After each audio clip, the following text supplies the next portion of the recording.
proud of you all, so proud. So proud. So it looks like you all are pretty fired up and ready to go. And that's a good thing, because after the convention a couple of weeks ago, I'm feeling pretty fired up and ready to go myself.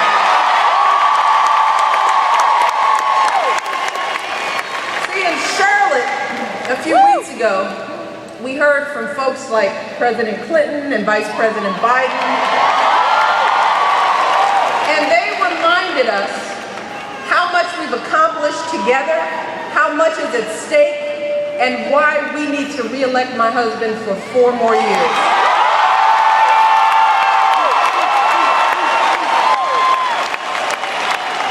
And my job in Charlotte was pretty easy, because I had the pleasure and the honor of talking about the man I have loved and admired for 23 years, and why I decided to marry him. All right, so ladies, listen up.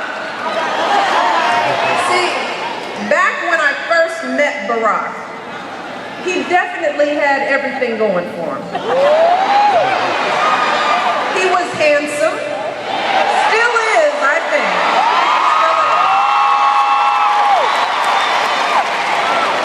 He was charming, talented, and very wicked smart.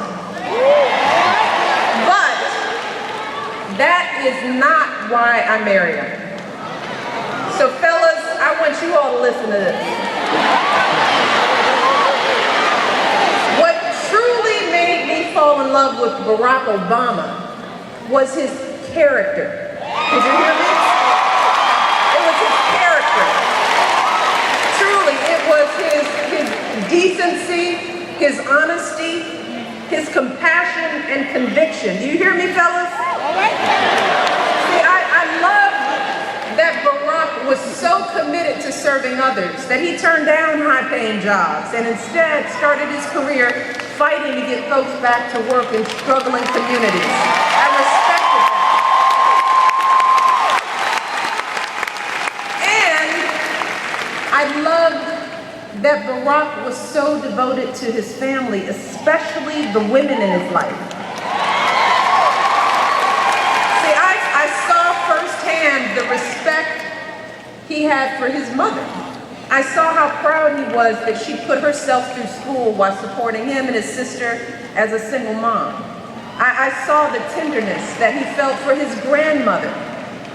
And I saw how grateful he was that long after she should have retired, she was still waking up every morning to catch that bus to her job at the community bank to help support his family. And he watched as she was passed over for promotion simply because she was a woman. But she kept on getting up. He saw how she kept on doing that same job year after year without complaint, without regret. See, with Barack, I found a real connection, because in his life story, I saw so much of my own. Now, growing up on the south side of Chicago, I watched South Side, yes indeed.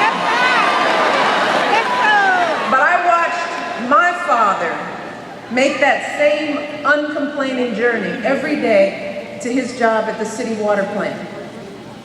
I saw how he carried himself with that same dignity. You know, that same pride in being able to provide for his family. That same hope that his kids would one day have opportunities he never dreamed of. How many people here have folks like that in their lives?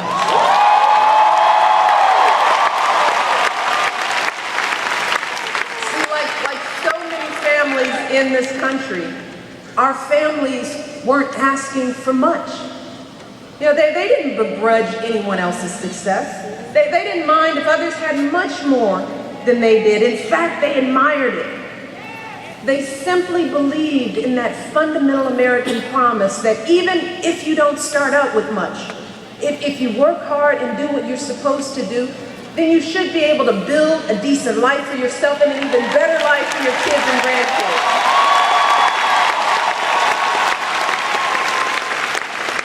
And they also believed that when you've worked hard and done well and walked through that doorway of opportunity, you do not slam it shut behind you. No, you reach back and you give other folks